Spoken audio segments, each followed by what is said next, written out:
G'day and welcome back to not only the first episode for 2022, but season 2 of Tomo's Tune-Ups. Thank you so much for everyone subscribing over the last couple of days and over the Christmas holidays especially, and bringing my numbers up. At the time of filming, we have 259 subscribers, so the aim this year is to get to 500. If I can get to that, I'll be over the moon. Never in the 9 months that I have been on YouTube had I imagined that my numbers would have gotten so high. So thank you very much to every single one of you who have subscribed, and if you haven't already, don't forget to click the subscribe button as well as the bell below to make sure that you keep up to date with my latest material. So moving forward, now that we're in 2022, I hope everyone had a fantastic Christmas and a wonderful New Year. I certainly did. It's been some really good time off for me to have to just work on myself, work on the material that I've got coming up for this year. So we have a couple of things to start off with. First thing is going to be the quad bike. We're going to be getting onto that a bit later on in the year.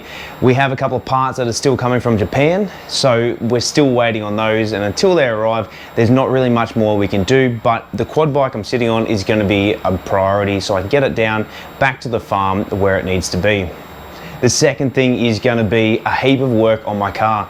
We're going to be doing some buffing, we're going to be doing some polishing, we're going to be doing some service items. I have a heap of things that I want to fit to the car, so when I get it back from next door, we're going to be doing that, as well as getting it back on the road and just some driving footage of when we did the Christmas episode. Not only that, we've also got the A+ 1275 engine that we're going to be doing later on. As you can see, or hopefully you can see, I've got the timing done, almost the entire engine's put back together. We have a couple of things that we're just waiting on parts, but moving forward with that, that's almost at a stage where we're ready to put it inside the car. So the car's going to be arriving here in the next couple of months, and we're going to start to work on a bit of a time frame as to when we can get that car on the road.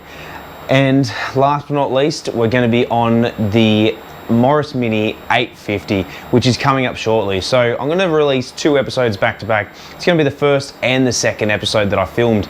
So essentially what we did over the first 3 episodes of this new series, we are going to go through and start to remove the engine. I'm going to show you my removal process and go through it, and as to why I did it the way that I did it. Day 1 is essentially the introduction to the vehicle, what it is, and gives you a bit of a rundown on it. Now, how I remove an engine, a gearbox, a transmission, a clutch, whatever it may be, is I always start at the top of the engine first. So anything that needs to be disconnected, I remove from the top.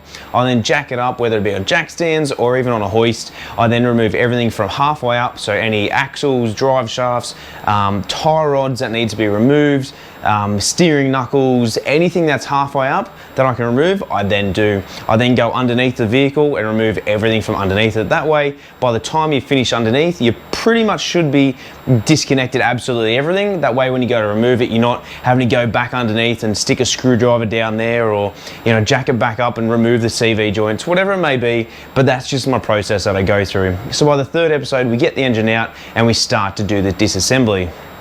Now also, the 2nd episode is just going to be a lot of me doing a voiceover for the couple of minutes the episode runs for. Now the reason for this is, when I was filming it, I didn't realize, but the battery on my microphone had actually died. So there's a lot of me talking and doing removal stuff, but I'm essentially just going to walk you through it and just to let you know what I'm doing at the time of removal.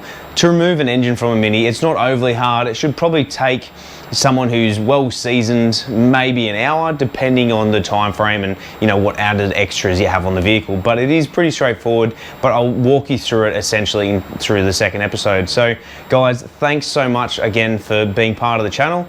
Let's get to the Morris Mini 850. Welcome back to another episode of Tomo's Tune-Ups. On this episode, we got a quite exciting one. Over my shoulder, you will see a 1962 Morris 850. We're going to pull the gearbox out, we're going to separate it, and we're going to repair the detent springs that hold 1st and 2nd gear in place.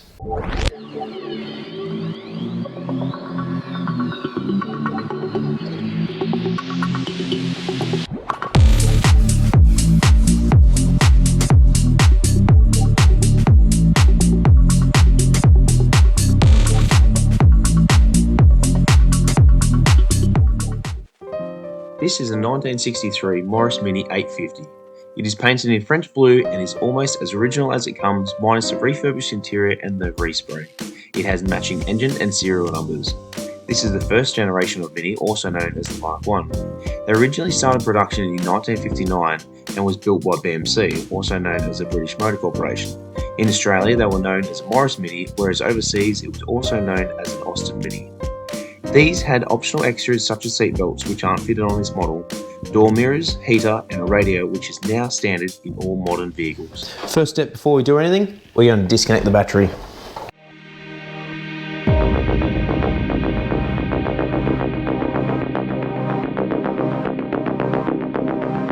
Next step, jack up the car.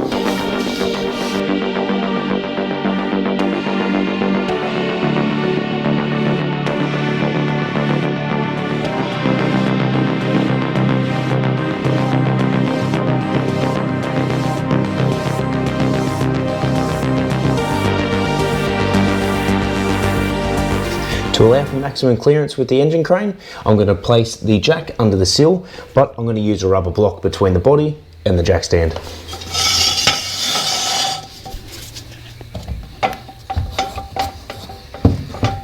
Lower the jack down so it sits on the axle stands. Then move the jack out of the way, we can start draining the fluid.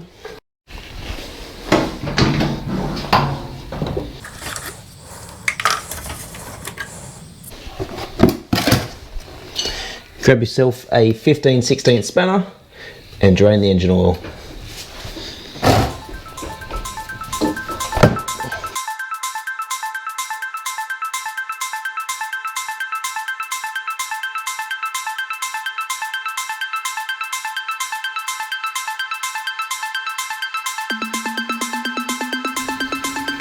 Once the oil stops draining, grab yourself a new sump plug washer, reinstall the sump plug.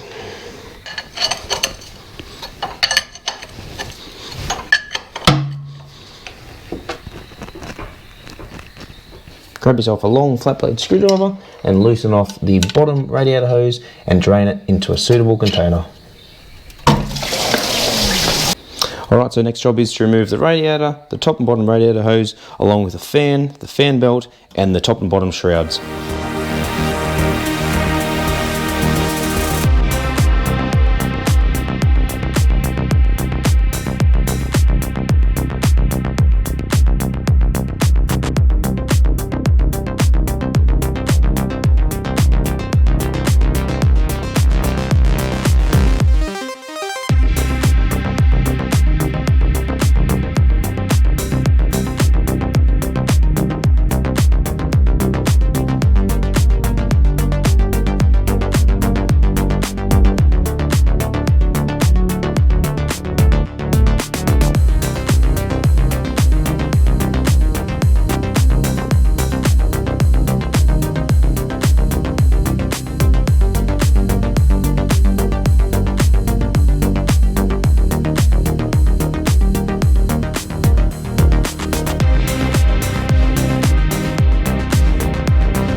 Alright, so I've just disconnected the pipe that goes to the washer bottle. We're going to drain out the remaining water that's in there, so no, it's not me hanging a piss.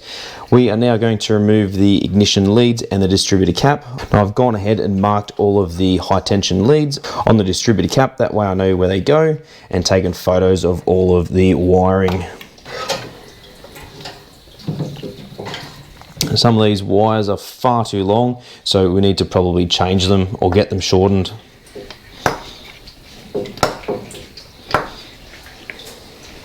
Next thing I'm going to do is remove the main wire that goes to the starter motor.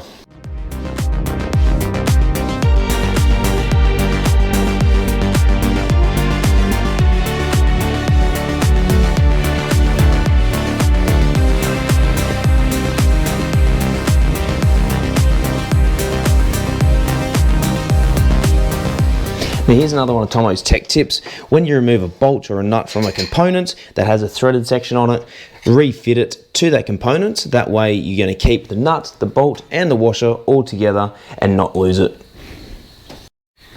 Alright, next thing we're going to remove are both the steady bars on the left and on the right hand side of the engine.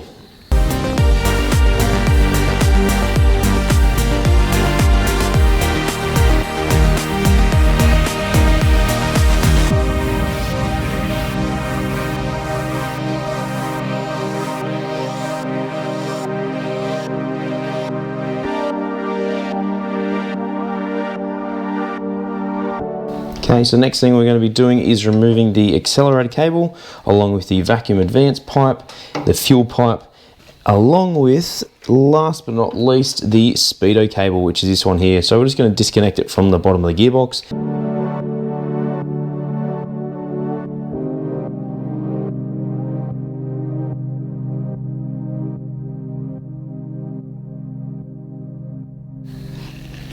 So that's it for tonight. I'm going to get cracking on it tomorrow. Essentially all we need to do up the top here is disconnect the exhaust from the top, maybe remove the starter motor, possibly the dynamo, depending if we're going to have trouble getting it out. What I like to do is remove the bonnet, that way when we go to pull the engine out from the top, we're not going to damage it whatsoever. So we'll put some marks here and here, just that way we can line it back up to the same spot. Also, I did just notice that the washer hose isn't connected at all, so we'll reconnect that as well.